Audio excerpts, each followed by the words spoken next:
नेपाल में राजनीतिक और सामाजिक संकट अब गंभीर रूप ले चुका है। प्रधानमंत्री केपी शर्मा ओली के इस्तीफे के बाद राजधानी काठमांडू में हिंसा और अराजकता का दौर थमने का नाम नहीं ले रहा है। सोमवार को पुलिस और प्रदर्शनकारियों के बीच हुई झड़प में कम से कम 20 लोग मारे गए। इसके बाद मंगलवार को हालात और बिगड़ गए। प्रदर्शनकारियों ने कई नेताओं और मंत्रियों के घर तोड़-फोड़ कर आग लगा दी। सबसे चौंकाने वाली घटना थी पूर्व प्रधानमंत्री शेर बहादुर देवबा के घर पर हमला। प्रदर्शनकारियों ने उनके बुनादिल घाटा स्थित आवास पर धावा बोल दिया। वहां मौजूद देवबा और उनकी पत्नी, जो नेपाल की विदेश मंत्री आरजू राणा देवबा हैं, को लात घूंसों से बुरी तरह पीटा गया। सोशल मीडिया पर एक वीडियो सामने आया जिसमें आरजू को प्रदर्शनकारी बेरहमी से मारते दिख रहे हैं। देवबा को तो सेना के जवानों ने बचा लिया, लेकिन आरजू का इस समय कोई सुराग नहीं मिल पा रहा है। कुछ खबरें कह रही हैं कि हमलावरों ने अपने साथ उन्हें ले गए, लेकिन इसकी पुष्टि नहीं हुई है। घटना के बाद देश की सेना ने अब पूरी स्थिति की कमान अपने हाथ में ले ली है।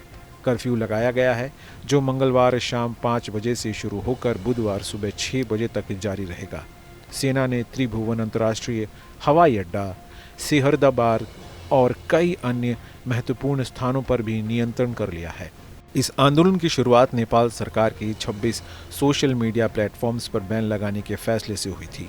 युवा पीढ़ी ने इसे अभिव्यक्ति की आज़ादी पर हमला बताया और इसके खिलाफ प्रदर्शन शुरू कर दिया। शुरू में यह आंदोलन शांतिपूर्ण था, लेकिन जल्द ही हिंसक रूप ले लिया। प्रदर्शनकारियों का कहना था कि सोशल मीडिया पर प्रतिबंध से उन्हें अपनी आवाज़ उठाने का अधिकार छीन लिया गया है। इस हिंसा में बड़ी संख्या में लोगों की जान गई है, सैकड़ों लोग घायल हुए हैं और देश में भारी तोड़फोड़ भी हुई है। यह संकट सिर्फ सरकार और प्रदर्शनकारियों का नहीं, बल्कि पूरे समाज की लोकतांत्रिक सोच पर बड़ा सवाल बन गया है। भारत भी इस समय स्थिति पर कड़ी नज़र रखे हुए है। दोनों देशों के बीच अच्छे रिश्ते हैं, इसलिए भारत शांति बहाली के लिए मदद कर रहा है। क्षेत्रीय शांति को बनाए रखना इस समय दोनों देशों के लिए जरूरी बन गया है। अंतर्राष्ट्रीय मामलों के जानकारों की माने तो सोशल मीडिया बैन जैसा विवाद फैसला संवेदनशील माहौल में और भड़काऊ साबित हुआ। यह साबित कर रहा है कि लोकतंत्र में अभिव्यक्ति की आज़ादी कितनी ज़रूरी है। बिना संवाद और समझौते के उठाए गए कदम अक्सर समाज में बड़े संकट की जड़ बन जाते हैं। फिलहाल नेपाल में कर्फ्यू के बीच सन्नाटा पसरा है। सेना हर महत्वपूर्ण जगह पर तैनात है ताकि कोई नई हिंसा ना हो। देश की जनता असमंजस में है। सवाल उठ रहे हैं कि क्या जल्द ही शांति लौटेगी या हालात और बिगड़ेंगे। दुनिया भर की निगाहें अब नेपाल पर टिकी हैं।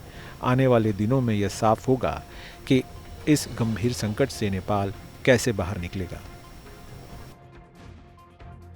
जहां भक्ति है हर शब्द में, कथाओं में छुपे हैं दिव्य रहस्य और ज्योतिष देता है जीवन को दिशा। धर्म से जुड़ी हर बातों को जानने के लिए हमारे चैनल स्तुति को सब्सक्राइब करें। चैनल पर जाने के लिए इस लिंक पर क्लिक करें।